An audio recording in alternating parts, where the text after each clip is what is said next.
काला अंधेरा इतना घना कि आंखें फाड़ फाड़ कर देखने के बाद भी चारों तरफ सिर्फ अंधेरा नजर आता था। सन्नाटे को चीरती थी तो बस हवा के चलने की सरसराहट, जो इस बेहद वीरान और खौफनाक माहौल को पूरी तरह साथ दे रही थी। ऐसी भयानक काली रातों में कुत्तों के भौंकने की आवाजें अक्सर सुनाई दी जाती है, लेकिन उस रात में कुछ अलग था, बहुत कुछ ज्यादा सनसनीखेज। सुनसान गली के आखिरी छोर पर एक पुराना कुआं था। गांव के बुजुर्ग और सब लोग कहा करते थे कि अब भी कई बार रात को वो आती है, खून के धब्बों से सनी सफेद साड़ी, उल्टे पैर और घने काले बालों से छुपा हुआ अपना चेहरा लेकर। गांव के कई लोग कहते हैं कि उन्होंने आधी रात को कई बार उसे वहां भटकते हुए देखा है, और हर बार वो उसी रात आती थी जिस रात आसमान में चंद्रमा नहीं होता था, जिस रात पूरा गांव काले अंधेरे से घिरा हुआ होता था। लेकिन उसी गांव का रहने वाला विपिन, एक पढ़ा लिखा लड़का, इन सब बातों में बिल्कुल भरोसा नहीं करता था। शहर से लौटते वक्त उसकी बस काफी लेट हो गई थी और वो गांव के बाहर बस स्टॉप पर उतरा। रात के लगभग 12 बजे। अरे भाई साहब, जरा संभल कर जाना। और सुनो, इस गांव में सुना है कोई चुड़ैल घूमती है, वो कुएं वाली, उस रास्ते से मत जाना। देखिए, मैं पढ़ा लिखा इंसान हूँ, इस तरह की बातों पर बिल्कुल भरोसा नहीं करता मैं। अरे भैया, हमको क्या है, हम तो बस तुम्हें चेतावनी देना चाहते थे। इस गांव के लोग इतनी रात को तो बस स्टॉप पर उतरते ही नहीं। अरे कुछ दिन पहले एक गांव वाला इसी बस में चढ़ा था, और जानते हो, रात को यहाँ नहीं उतरा, पूरी रात हमारे साथ हमारे अगले गांव में जाकर रुका था और फिर सुबह लौट कर आया था। अरे कोई इतनी बड़ी बेवकूफी कैसे कर सकता है? और क्या हो जाता अगर वो रात को ही अपने गांव में रुक जाता तो? अरे देखो भैया, ये तो हम नहीं जानते, लेकिन कुछ साल पहले ऐसा हादसा यहाँ पर हो चुका है। कुछ लोगों ने गांव के बुजुर्गों की बात नहीं मानी, और जो इकलौता रास्ता गांव के अंदर की तरफ जाता है, वहाँ से आधी रात को निकल लिए। उसके बाद उनके साथ क्या हुआ, ये तो पूछो ही मत। अब इतना कुछ बता रहे हो तो बता ही दीजिए, क्या हुआ था उनके साथ? अरे भाई, पहला आदमी अगले दिन मर गया, दूसरे आदमी ने 4 दिन के बाद खुदकुशी कर ली, और तीसरा सुना है कि शहर के पागल खाने में भर्ती है। अरे ये सब बेकार की बातें हैं, ऐसा कुछ भी नहीं है, मैं इन बातों को नहीं मानता। देखो भैया, मैं एक आखिरी बार कह रहा हूँ, अपने घर सुबह चले जाना, अभी मेरे साथ चलो, मेरे घर रुक जाओ। देखिए, आप चिंता मत कीजिए, मेरे साथ कुछ नहीं होगा। अरे भैया, परेशानी की बात तो ये है कि गांव के अंदर जाने के लिए एक ही रास्ता है, वही कुएं वाला रास्ता, और आज अंधेरी रात भी है। कहीं ऐसा ना हो सफेद कपड़ों वाली चुड़ैल वहीं भटक रही हो।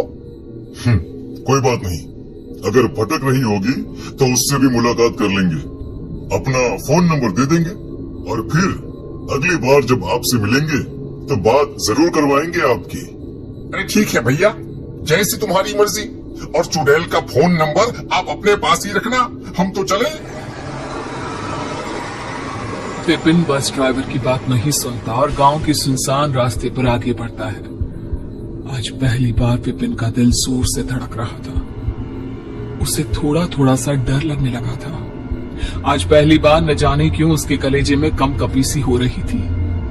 लग रहा था जैसे शायद गांव वालों की बात सच हो, और अगर सच हो गई तो क्या होगा। जैसे जैसे वो कुएं के नजदीक बढ़ रहा था, उसे ऐसा लग रहा था जैसे उसके शरीर का खून ठंडा पड़ रहा है। मुझे डर क्यों लग रहा है? मैं तो इन सब बातों पर भरोसा नहीं करता। इतना अच्छा होता कि कोई गांव वाला मिल जाता तो उसके साथ निकल जाता, लेकिन इतनी अंधेरी रात में इस वक्त कोई भी गांव वाला यहाँ पर क्यों आएगा? मैं कुछ ज्यादा ही सोच रहा हूँ, मुझे जल्दी से जल्दी अपने घर पहुंच जाना चाहिए।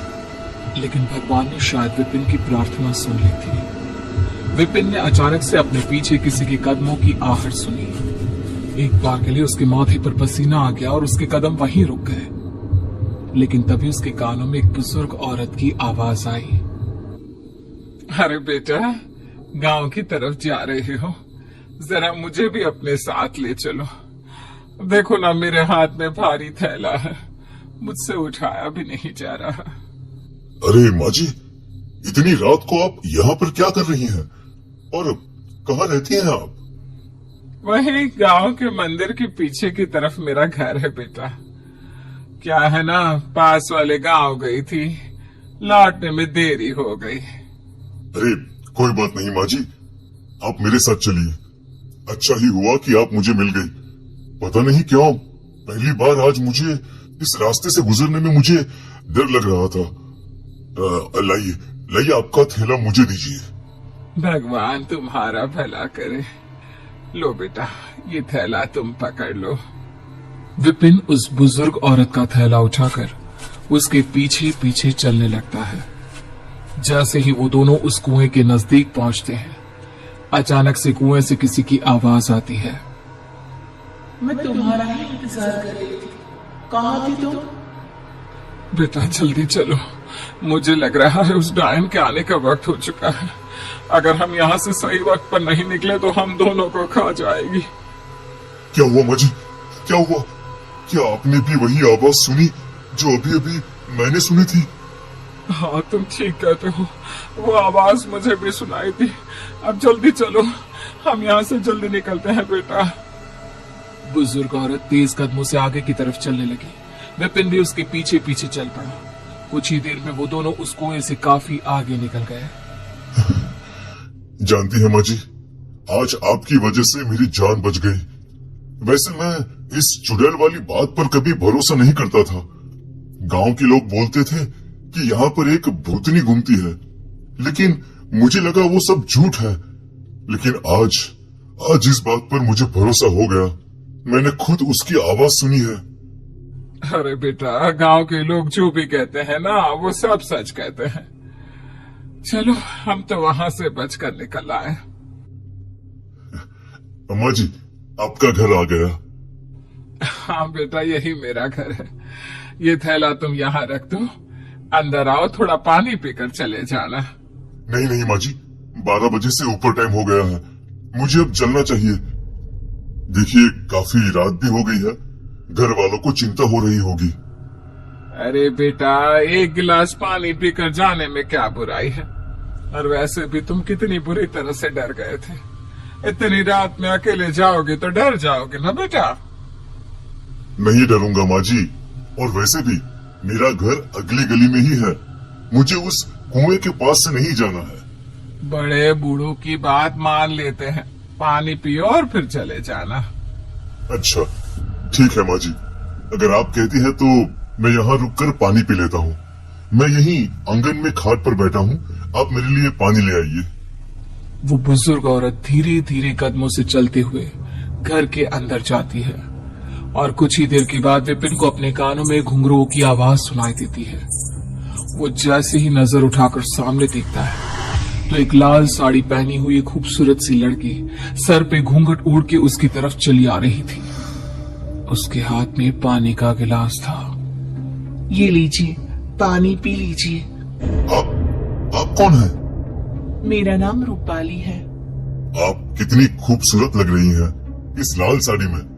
मैं आपका चेहरा देखना चाहता हूँ। और वो माँ जी, वो कहाँ चली गई? आप उनकी बेटी है क्या? आपको इन सब बातों से क्या लेना देना? अभी पानी पी लीजिए। इतना कहकर रूपाली जैसे ही अपना हाथ आगे बढ़ाती है, विपिन का हाथ उसके हाथ से टच हो जाता है। विपिन अब अपने आप पर कंट्रोल नहीं कर पा रहा था। वो रूपाली की खूबसूरती में जैसे खोता जा रहा था। वो जल्दी से जल्दी रूपाली का चेहरा देखना चाहता था, इसलिए पानी का गिलास एक तरफ रखकर वो अपनी जगह से उठ खड़ा हुआ।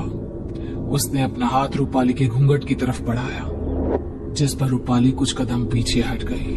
अरे अरे, डरो मत, मैं तुम्हारे साथ कुछ गलत नहीं करना चाहता। मैं तो बस एक बार तुम्हारा चेहरा देखना चाहता हूँ। तुम जो करना चाहती हो वो यहाँ नहीं हो सकता।